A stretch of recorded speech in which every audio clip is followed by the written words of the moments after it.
పెదవుల దాడికి పదములు నిలువక నవ్వుని చిందించాను.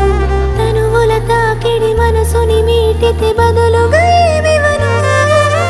చెరి ఒక సగమని చేతులు కలపని చెంతకి చేరనే.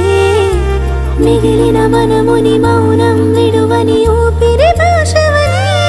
గదులు దాటిన గురుతులు కాదు తీయని గాయమిది. గడిచిపో